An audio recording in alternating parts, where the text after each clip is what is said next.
we got to just briefly touch on N'Keal Harry and his situation. So it sounds to me like the Patriots are going to at least call N'Keal Harry's bluff with this trade demand. I don't expect N'Keal Harry to get moved before training camp. I say that, and of course he'll get moved tonight or something like that. But the expectation is not that he will not get traded before training camp, at least on my end. And I sort of think that the Patriots are saying to N'Keal Harry, this is as much your fault as it is ours. You need to come in here and compete. You need to come here and play hard and do what we're telling you to do and work on your game.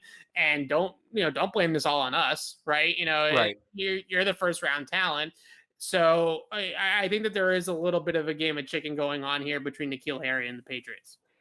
I would agree with that. I said it when we did the show the day he requested the trade. I think that moving him before camp is probably the better idea. For everybody involved, he gets a fresh start, but obviously you get somebody else.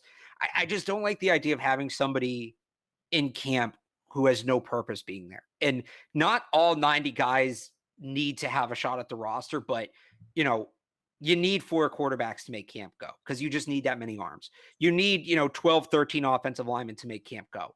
They have enough wide receivers to operate a normal training camp. They have guys who are competing for roster spots who they need to get a look at. If N'Keal's not a part of the plan, let me see Isaiah Zuber more. Let me see Trey Nixon more. Let me see Christian Wilkerson more. Let me see these guys in competitive reps who you actually have to make a decision on instead of N'Keal Harry, who basically already has one foot out the door and might be checked out mentally. So I don't think that's what they're going to do. I think you're right. I think they are going to have him in camp and try to raise his trade value. But if it were me, he'd be gone. He'd be gone by now. You don't want to be here. You're not going to be here. Yeah, that's totally fair perspective. I come back to the trade value thing. I think, look, I don't want to toot reporters' horns too much, but I do think writing about good camps, strong guys that had strong training camps and things like that does at least create a little bit of buzz around the league about certain players. And then you also have the preseason games. And I see, look, if N'Keal Harry can get out there against some 3rd and 4th string corners and maybe moss some people on a Thursday night preseason game, you never know what team could look at that tape and say, oh, maybe we throw a 5th round pick to the Patriots for N'Keal Harry.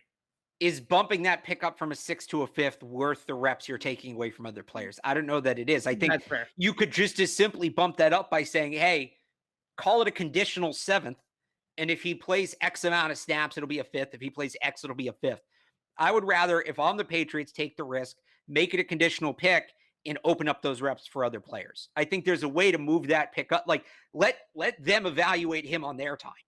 Let the other team evaluate him at their camp and figure out if he can moss these 3rd and 4th string corners in their building. And if he can't, yeah, you only end up with a 7th, but if he's not doing it in your building, you're only ending up with a 7th anyway. This way you still have those rips for all the other players. Alex is done with N'Keal Harry. That's what he's saying. He's washed his hands. I mean, it sucks. And I do think the Patriots, I've talked about this. I think the Patriots, to an extent, are at fault for his lack of development.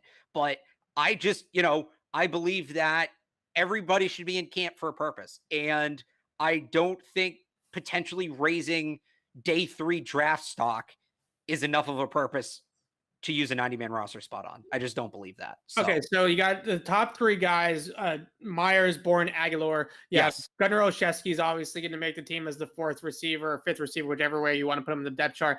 Who, assuming N'Keal Harry is not here, just really quickly, give me a name. Zuber, Nixon, Christian Wilkerson, Marvin Hall. Who's the guy that gets the 5th spot?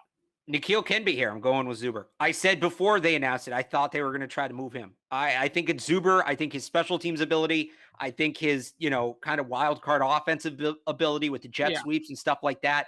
There's too much versatility. There's too much explosiveness. You mentioned they are kind of a slower offense. He definitely adds some speed. I think it's Zuber. I'm not going to sleep on Wilkerson. He's kind of my sleeper pick for that spot, but I had Zuber on my initial roster projection. So far, nothing has changed. I'm riding with him. I hate when I agree with you so much. Yeah, Zuber, I agree with that 5th spot. I love the versatility, like you said. I love the kick return ability. I think last year they kind of struggled to find a guy that could be a real dynamic kick returner back there. They had a dynamic punt returner. Gunner didn't really work out as much as a kick returner. If Zuber, which he did very, very well in college, can take some kicks back, then that really does add a little bit. The role that you look at is that Cordero Patterson role from a few years ago, right? Jet sweeps, end arounds, gadget plays, kick return ability. If he can be sort of a Cordero Patterson light, then that's a nice find as a fifth receiver. And the other thing with N'Keal is if you're the fourth or the fifth receiver and you're not playing in the kicking game, then you have to almost play in the kicking game. You're not going to be the fourth and fifth receiver. Right. Like if you're wide receiver 4 or 5 and you can't contribute on special teams, then you are not going to be that player. Now, to be fair, he did return kicks in college. He did. And we talked about this when they drafted him, and it never really came to fruition.